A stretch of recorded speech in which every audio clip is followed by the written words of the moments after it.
This is a trial, a summary of the actual theory of truth and lies from the study of Mendaciology and some other things that I've done in the past.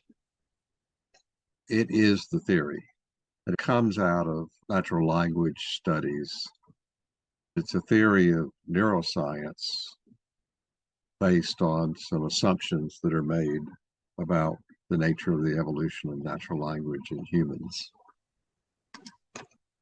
Out of this theory comes an understanding of truth, how the brain computes on truth and lies. And also out of this theory comes the fact that we have a hard time actually separating truths and lies. And it's because truth is by what Jeff Hinton called truth by intuition, not by proof. And most of this goes back to a guy named Rene Descartes back in 1600, 50 years before Newton, who said that the only reality we know is through our brains, through our brain computation. Truth is basically what we can observe, and the only definition of truth that's possible is, or reality that's possible, is if two people agree that they see the same thing, or they hear the same thing, or if two or more people agree that they can observe something, then that is the only definition of reality that's possible. And it's Descartes' method, which is this book he wrote that he didn't publish until he was over 50, but he wrote it in his late 20s. But he would have been killed if he had published it in his late 20s, because that was the Inquisition and they were killing the natural philosophers at the time. And what he said was that the only truth you can know is by direct observation. And out of Descartes, if you go to law school, for example, you'll find that they teach the rules of evidence in law come from Descartes. And modern science, where it comes from Descartes. In modern science, there's this idea that, not an idea, it is the principle of modern science, that the only thing you can know for sure is observations that can be replicated by somebody else. And if I can do an experiment and the observations or set of observations, and I tell you how I make them, and you can replicate it, that's science. That's what we can know for sure. And it turns out Descartes was very right, that this paper actually turns out that if you study natural language, and it's so any human natural language, by definition of natural language, is a language you learn natively. It's the language that you learn from birth. And if it was English, it was English. It was French, it was Chinese. And if you there are universals in natural language that actually tell you how the brain computes. So we make an assumption that natural language was evolved to be the most direct form of brain to brain computation, brain to brain communication. If you study natural language, you can see how the brain computes. And it turns out one of the main things that it does is it shows you how it computes truths for itself, how you compute truths, and how it computes lies. And it's very direct. And it turns out that the people who studied language, and of course, the study of language as a scholarly pursuit has been going on for well over 2,000 years, 3,000 years, 4,000 years. And if you study natural language, you can see how the brain computes, and that it has a problem. Human brains have problems with logic. That's difficult. But you're all the time computing on what is true intuitively. And therein lies the fact that most of what you're computing comes from essentially imagination. And again, I'm using words here where when we're doing this stuff in AI, we have a very simple mechanism, which is what's called a perceptron. The fundamental unit of computation in the brain is a perceptron, and it's a very simple definition. So you can do it with your hand. This is the output of the perceptron, your thumb, and you can have 3,000 fingers, but each finger is an input, and it takes as an input the output of another perceptron. And it takes that value, whatever that strength value is, it multiplies it times some memory value and sums all of those inputs that are just the weighted sum of all of the inputs, and then thresholds it to the output. That is the math. But there are in the brain between your ears, there's about 100, everybody's ears. There's about 100 billion neurons, and each neuron has about 3,000 connections to other neurons on average between your ears, which is 300 trillion compute points, which if you think of it in terms of what a perceptron is, it's 300 trillion of those. That's a compute point of those outputs. So when you hear about ChatGPT and all these expensive machinery used, and they have 1 trillion variables, those variables are these things. Okay. And if we count them in between your ears, we come up with about 300 trillion of them. 300, a regular old human will have about 300 trillion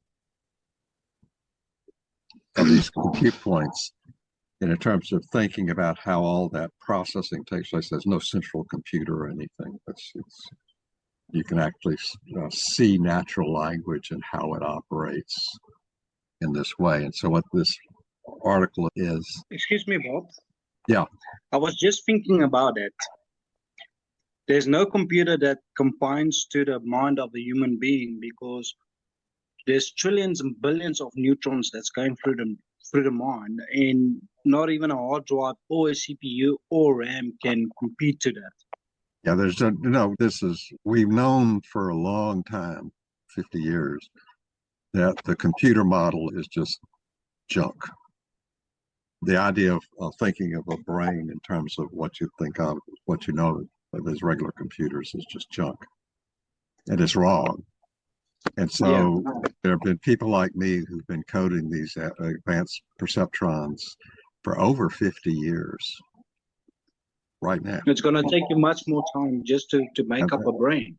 And that's what with ChatGPT and now Grok, the generative AI stuff, all of that stuff all of those are just computing literally billions of these perceptrons.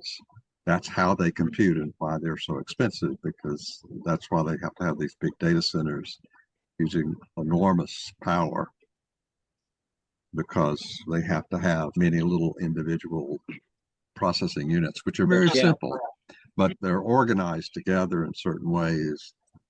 And we know how the brain organizes them together, and we don't have available technology that can organize things together exactly like the brain does it, because that would cost us more money than any nation state has to build the machines that can do that. But we can build the little toy machines, which is what we have today, that can, they compute exactly like a human brain computes.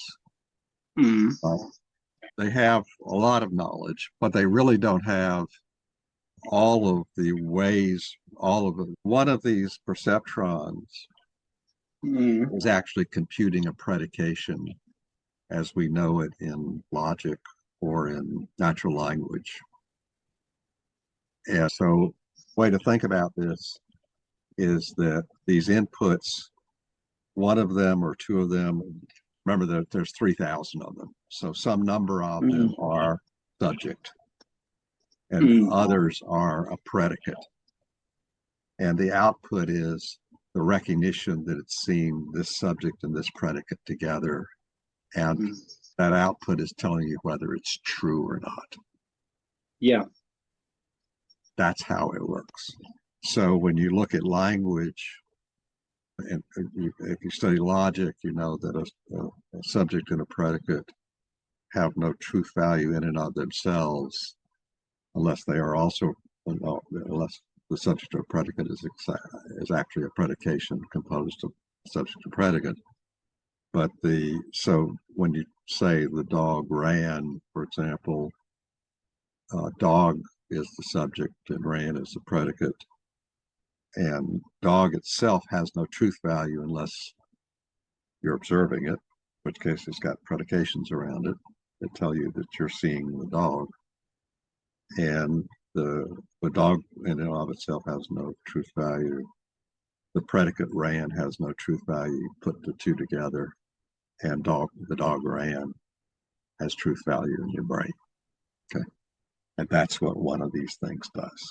And there are 100 billion of them in your brain, and they're all alive and well and going. When we do what are called fMRI or EEG studies of the brain, where we can watch the brain cells light up when they understand us, when you're listening to a sentence or reading or doing anything that you can It's like a CT scan. Except it's live and it's real time. Yeah. And so fMRI, for example, looks at blood flow. But people don't realize it. The blood flow is dynamically changing the brain, and it's telling you where the neurons are lighting up. And on average, if just understanding a simple sentence like the dog ran will light up 90 million neurons, each with 3,000 connections. That's a hell of a lot. It says it, but only one of those is the dog ran. The rest of them are all the predications that were needed to get that one to light up. Okay. The thing is that another way to view this is that Freud was right. Most all computation in the brain is unconscious. And where he was wrong was he greatly underestimated the amount of unconscious computation. And by the way, we can count all those 90 million that will light up because you're hearing the sentence, the dog ran. We can count up millions of predications that are used that we can identify. We can tell you what they are. Okay. But that takes a lot of time to explain. But the one way to think about it is that if you're, for example, reading the sentence, the dog ran, you have to count all of the neurons that are reading in your two eyes, the retinas. And each of those retinas has millions of neurons. So the reading of the text on a page is lighting up millions and millions of neurons just in the back of your eye, let alone what's happening with the rest of your brain. The other thing is that if you ask where the predications are, they're everywhere. Every neuron, that's all they're doing is computing predications. So Yeah. is the brain. And by the way, it's in the rest of your nervous system too. The rest of it, so your hand, for example, is generating predications around what you can feel and so forth and so on. The nerves in your hand up to your shoulders. And when you do a motion, when you move your hand, that's actually a wish to know something. When you move your hand, your brain is wishing for your hand to move, and it's recognizing that your hand did move, you successfully moved it. What it's doing is it's basically saying, I need this output, this predication to be true, and this predication says my hand just clenched. And so my brain is saying, yep, it just clenched. We know from a computation point of view, we've known this since the 1980s, that that's actually what happens with your brain is it wishes for something to happen, which is wishes to be able to recognize something. And in the right configuration, that will cause the hierarchy of commands to go out into your nervous system that will cause your hand to clench. And then that will feed back. It's called recurrent processing. That will feed back and cause your brain to say, yep, I just clenched my hand. And when you count the neurons, when you count the number of perceptrons that are involved in that, you get very large numbers, and it's very fast. So it's not uncommon to be able to count in the billions of neurons or perceptrons computing per second just to do simple activities that you would think is just nothing, are incredibly complicated. Not complicated, they're simple, but it's the mechanisms. And you can stare at natural language doing these things. And so that's what this whole argument is. So what I've said is true is that it's correct that observations anyone can make on natural language in this. The theory says that animals with a neocortex organize reality in episodes. In human natural language, these show up as sentences we speak or write, or in movies as shots, and in music as stanzas. Furthermore, a sentence can describe an entire story, a shot an entire movie, and a symphony in a stanza. These are all episodes. In prior work, I have called these things actions. Some people just call them things. The theory says that every episode is fundamentally a well-formed predication. This means it always has at least two parts, the subject and predicate. When in school you learned I hope to draw the hierarchical grammar of any sentence, you were actually demonstrating that every human knows how to enumerate the predications in every sentence he speaks, understands, reads, writes, sees, or composes. It is significant that any human can do this with very little training for any sentence he understands. These are hierarchical organizations of predications and are strong evidence for their existence in the brain. For example, in the sentence, these are hierarchical organizations of predications, the predications are, these are organizations are of predications, and these organizations are hierarchical. But the neocortex does not appear to organize its episodic memory hierarchically. This has been noted in the cognitive science and AI literature a number of times in the last 30 years.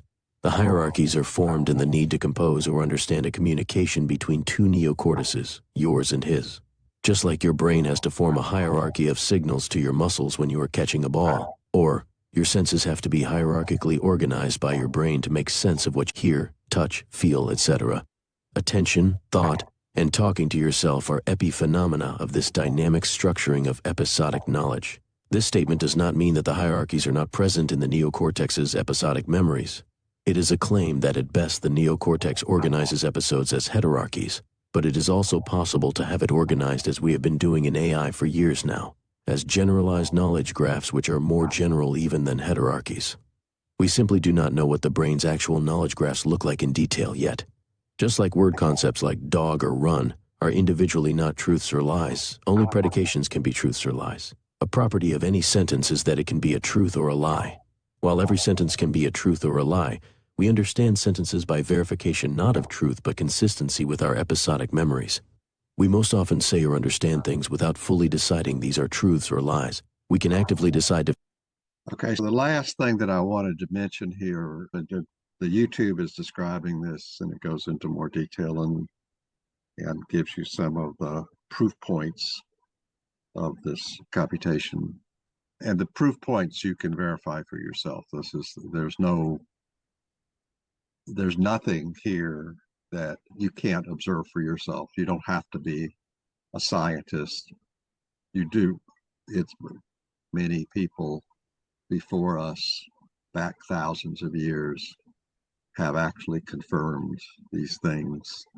And what we do to figure out how the brain computes is we just say, this stuff is real, because when I explain to you something in natural language, you don't sit there with a blank stare unless you don't speak the language. You actually follow it. And you can observe, you can identify subjects and predicates and so forth and so on. So that actually doing this science is in linguistics. It's called computational linguistics, and the father of that is a guy named Dissect, who published some of the first observations of this stuff back in the late 1800s. It's called structural linguistics. It's just an area of linguistics. Has nothing to do with translating from one language to another. Has nothing to do with teaching people how to speak another language. It has to do with how the brain computes. That's what this is. So this little short paper claims to be a fairly, it's not exhaustive, but it is a complete theory of how the brain computes. And it's at this point in time, we can demonstrate that we're right. We thought we were right back in the 1980s. We couldn't demonstrate that we were right until we got enough money to build the machines that could do enough computation so that the machines started behaving and talking and understanding like humans talk and understand, or visualize things like humans visualize things, and so forth and so on. And you're seeing all the evidence that we were right in the modern AI outright abandon the old computer metaphor, which we had rejected back in the 1980s. And we tried to convince people that, unfortunately, for years and years, they wouldn't believe us, but now they believe us. So this is that. What I want to do is go back to the trial.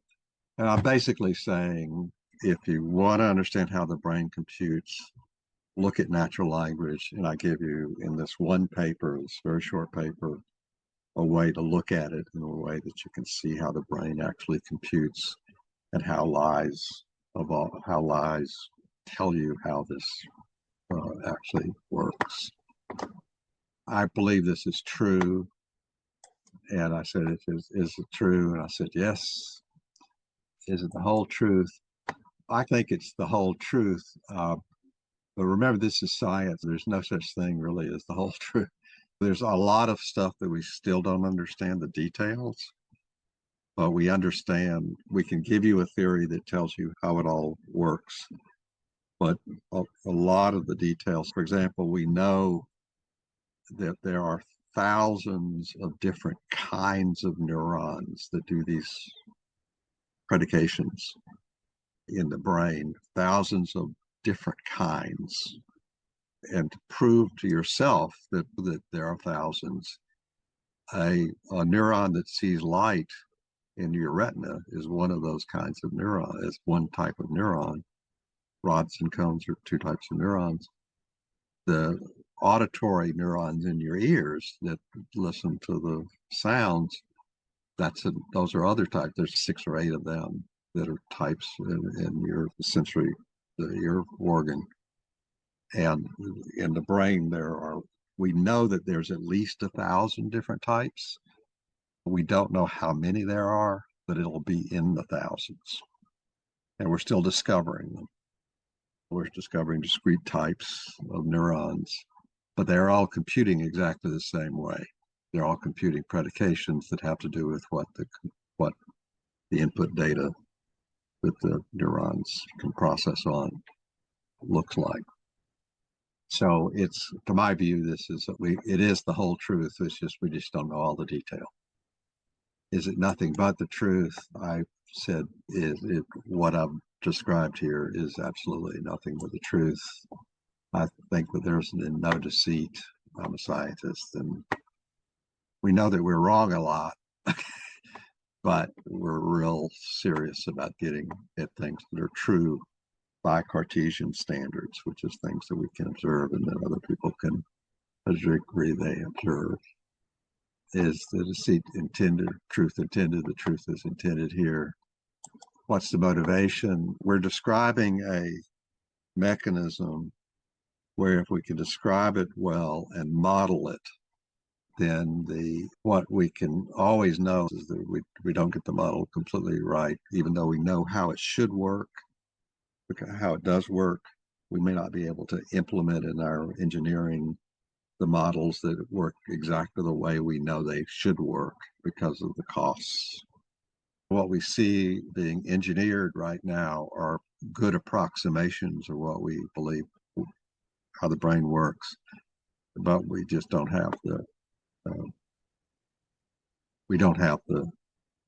hardware.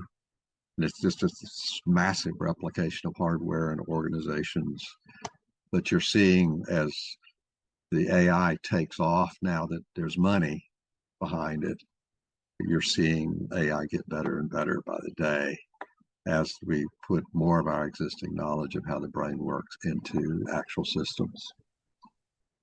What's the social acceptability? Again, I think science in general is socially acceptable. People disagree. And what label would improve? I said no label was needed, so forth and so on. What I want to do is go and get everybody, I'll go through the jurors, and everybody gives me each juror needs to give me a 20 to 30-second description of what their view on this is. And I realize that this is stuff that most of y'all have never heard of before. There's not a lot of us that there's a few hundred of us in the world, people like me, okay, that are the creators of these things that you've seen. And we understood them as out of how we understood the human brain works. And we know that because we don't represent money to people, people are disinterested, and certainly it'd be nice if the stuff were taught in schools better, but we do the best we can. Juror 1. Good evening, Paul. Good evening, all. I would like to thank you for the case because it's truly something different and something new for me. I know you speak about the brain a lot, but this is definitely something new. I never really thought of this, and I had to dig a bit, but I didn't want to dig too deep and talk about stuff that I don't know about. So I'll give my summary. I said natural language indeed provides key insights into computational processes behind truth and lies, making the markup statement true. While it captures important aspects, it isn't a complete picture because other scientific approaches like traditional neuroscience and also psychology contribute. The claim is intended to present a truth based on linguistic observation. The goal is to establish a computational framework for understanding truth and lies, primarily through a natural language, making the approach more accessible and systematic. And then there's one more thing. I just want to go to my social acceptability. I said the concept is generally acceptable in academic circles, especially in cognitive science and AI, but might raise skepticism among traditional neuroscientists. Is that true, sir? I'm not sure. It's just what I read. So the problem is that just as a practical problem, which is if you do neuroscience, I used to do more traditional neuroscience. I've killed more cats than you care to think about. This, where we were actually figuring out how the neurons were talking to each other and so forth and so on. The problem is that what I call wet neuroscience is all consuming. To people like me, it's the wrong level. We had hoped it would be a good level to work at, but it's the wrong level. It's a very good level to work at if you're interested in clinical medicine. What can go wrong with your brain? But it's a terrible level to work at if you want to understand is how the brain computes. And we're not, and the neuroscientists, a very large number of them know not a large number of them, but pick a number, 10%. But it's a lot of people do know about our approaches and why we've rejected the traditional neuroscience approaches. And they go, yeah, and studying language to appreciate how language really reveals all this takes years. So to get really into the weeds and understand how it works. PhD thesis is on inferences of causation between sentences, think conspiracy theories. That's my PhD in 1970s. So we were looking at things that people could observe. John threw the ball and Bill caught it is causation. If John hadn't thrown the ball, Bill couldn't have caught it.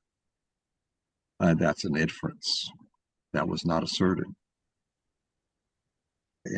But anybody can observe the inference.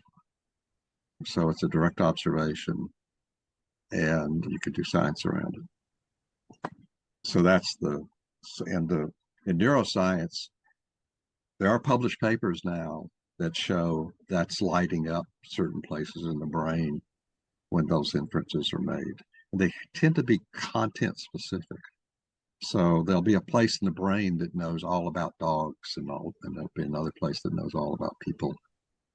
And those places will be the same no matter what language you speak, no matter what culture you come from. It's crazy. But all human brains have the same regions for the same types of content that they're processing on, which is crazy. So sounds good. So juror 2? I'm not seeing anything for juror 2. Okay, juror 3? Hello. Hey. Hello. I don't Hey. know what juror number. Sorry. Hi to everyone. I was busy checking my email just now, and I couldn't figure out my juror number, so I could be number 2 maybe. Your juror number will be on where you filled out your verdicts. Yeah, do you have your code? Yes, I do. What's your code? I'll tell you which juror number you are. XYQ. You're juror 2. Okay, cool, awesome. I would just like to also add my 2 cents to this.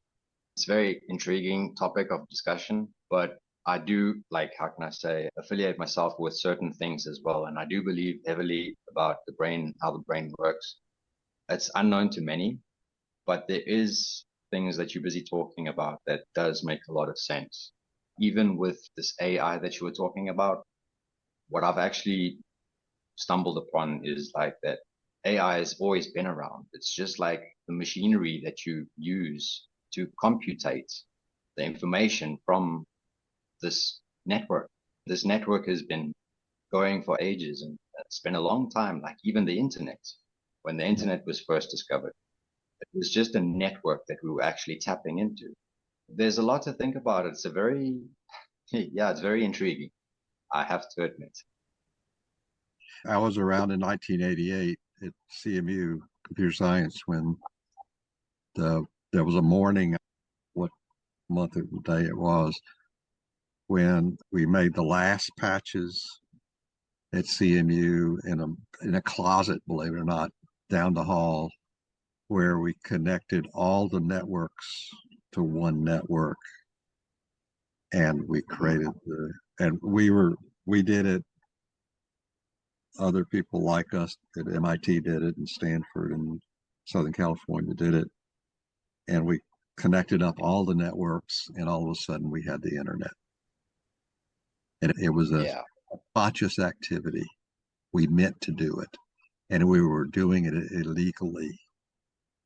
These were all private networks that we were connecting up, and nobody paid us to do it. We just did it for fun. Nice.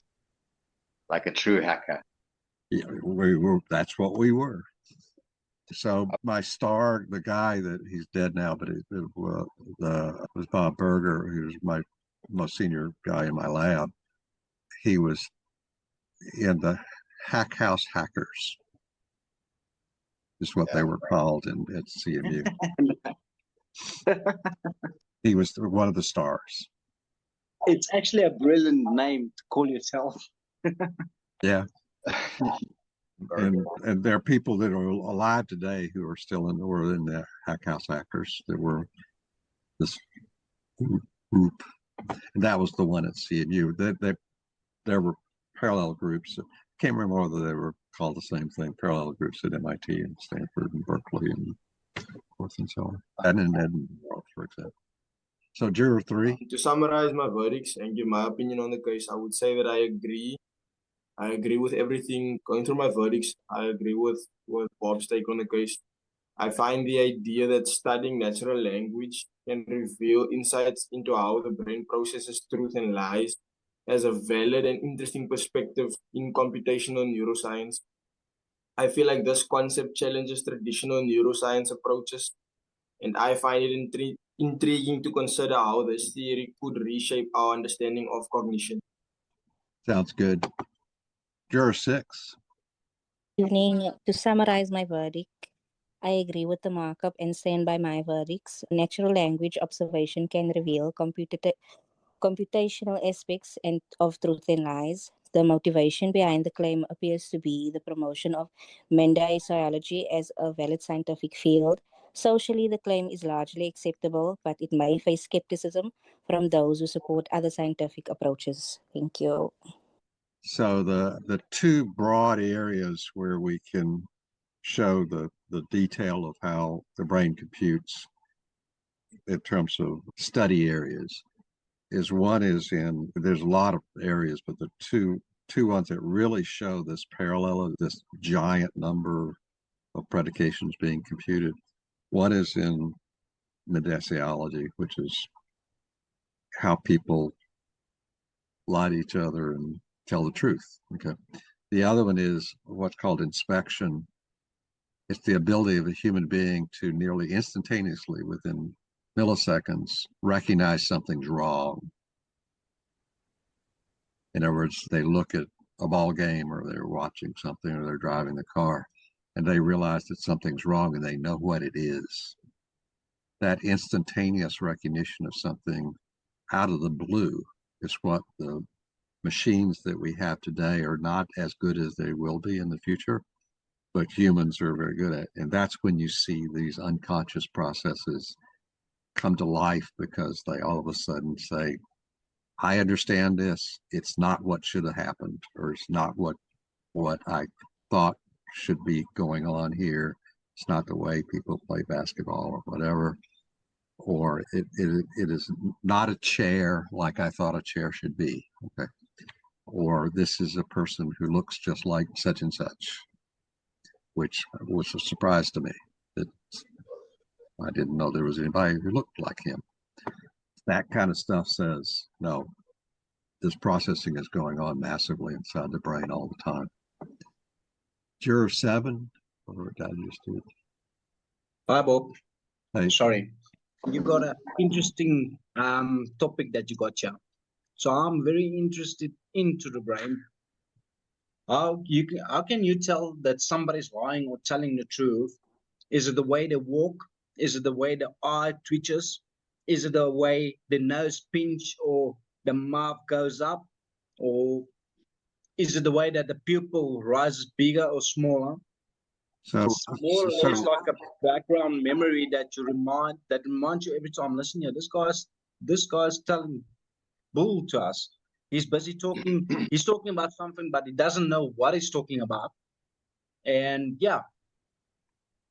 Yeah, this is what we believe is that because deceit, that what we believe is that because this deception is fundamental to how these computations work, the ability to call it think up a deception. Okay. That's kids before they're 1 year old are doing that. Okay. And it's because it's a fundamental property of neural computation that it just does that.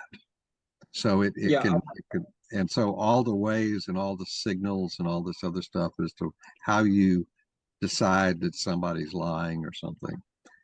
This is so fundamental that the list goes on forever. Okay. Basically, with humans, as we are discussing, the mind is very intelligent. Mind sources out information from each and every single individual that we meet with. Let's say, for instance, I meet a person and I meet another person. So basically, I'm stating my claim.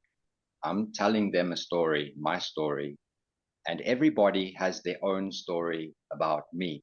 Everybody's computing at different levels in their lifespan or whatever time of day it is.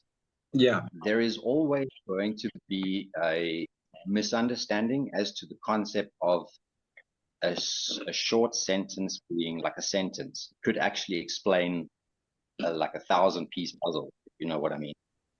Yeah, so you can actually live your life, but you're not really understanding the full functionality or the full meaningness of yourself. But everybody else who encounters you will actually have a story based on your interactions with them.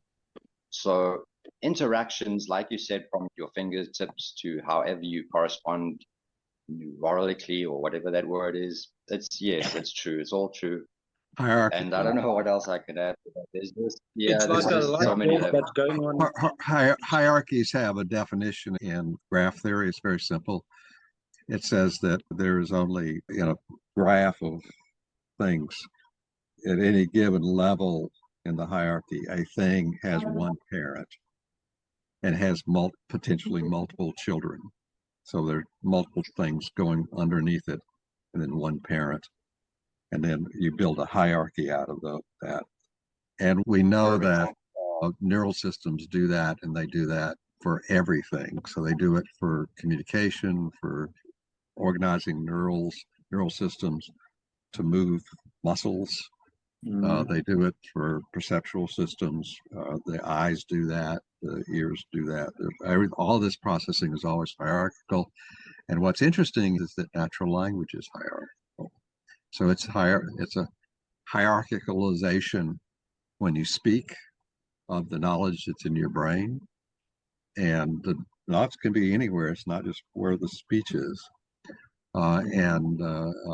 The de-hierarchicalization of speech, when you hear it, goes to any place in the brain where the content is processed.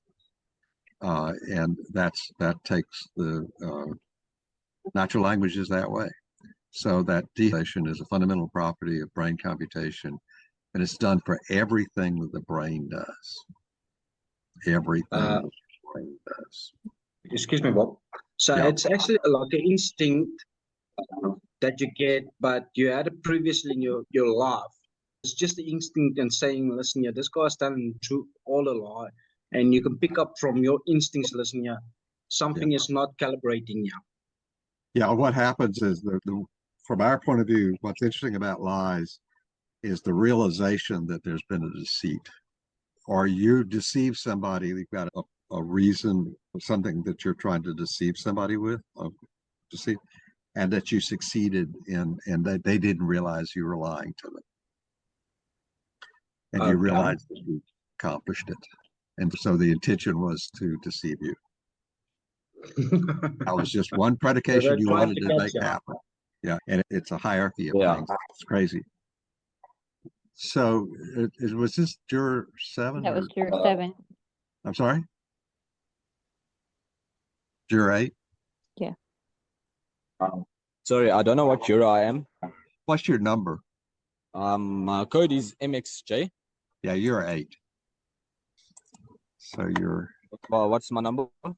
you're juror 8. Oh, okay, cool. Just want to say thank you to everyone that's commented now. Yeah, so everybody's been in. So what I want to do is last Thursday we spent an hour and 30 minutes, and I'm trying to keep this under an hour, and so we're close to the hour. But what I wanted to do was share one more thing. A friend of mine had suggested a marketing thing that we could do to get people interested in truthcourt.net. As a sponsor or as a participant? Yeah, so if we can get the marketing right, we can get sponsors. Okay. So if you get the message, the guys with money who don't think very much, Right. they will give you money because they think it's a neat idea. Okay. And so what we did was he came up with this idea of saying Truth Island, a safe harbor in a sea of lies. And people liked that last week. This was his idea. And so yesterday, he and I got together and we did use Grok to generate an image we had to change the word Truth Island to Truth Isle because we now own truthisle.com. And you can bet that we couldn't own truthisland.com. It was taken. But Truth Isle we now own. So truthisle.com, that's the site? Yeah, it's just truthnet. Nothing has changed about what we're doing. But we own truthisle.com. What that does is that means that domain somebody else can't. Okay. But Truth Isle, a safe harbor in a sea of lies. And then he came up with this additional sentence, which is truthcourt.net is helping you to navigate the waves of falsehood, which is his idea, and I thought was nice. And then he approved this picture. And Tasha, I didn't have your picture, which I think is a better picture, but this is the picture we got Grok to generate for us. Okay. And, yeah, this is posted. I'm going to send this out to every verified user, the thousands of people that we have on Truth Court. This is just an example of us trying to summarize what Truth Court does and it's really a service for plaintiffs, people who wondering whether something's true or what other people think. And we know that by the science that if people begin to have structured dialogue about their perceptions of truths and deceits, that ordinary people are as smart as the experts. It's crazy. And so what truthcourt.net is really there, if we get the social media guys to provide a tool where you can convene a court as fast as you can click a button to where you dissect a lie or truth to somebody, to the 6 or 8 people, they can all respond with their views very quickly, and everybody learns something, but mainly the plaintiffs learn something because they get a better idea of what people are thinking, how the plaintiff learns. So this trial was very good for me because I very rarely have the opportunity to talk to other people about what I believe is true. And it's interesting when I actually convince them. I don't necessarily usually do that. So this has been one of the rare trials where whatever I said was deemed more true than false, less lie to it. But this is so you see, this is a post on X. And right now we've got 10,000 views on this post, which is not a bad number. We don't do millions. Excuse me, Bob. Can I give my 10 cents? Yeah. You're doing a great job of being the plaintiff, because since I've started Court of Truth, every time when you're the plaintiff, I like it because you bring in something to the table that everybody can anticipate. Yeah, so what we really want, just so you know, is we want 100 million court cases to run a day on a global basis. And out of those, millions and millions of them are going to be worthless. And then some of them are going to be really great. Okay. and it's going to be like anything else. But what we're trying to do is have something where the investors come in and say, this is a great tool for any social media, whether you're Google or Microsoft or Facebook or whatever, you'd have that tool available to you.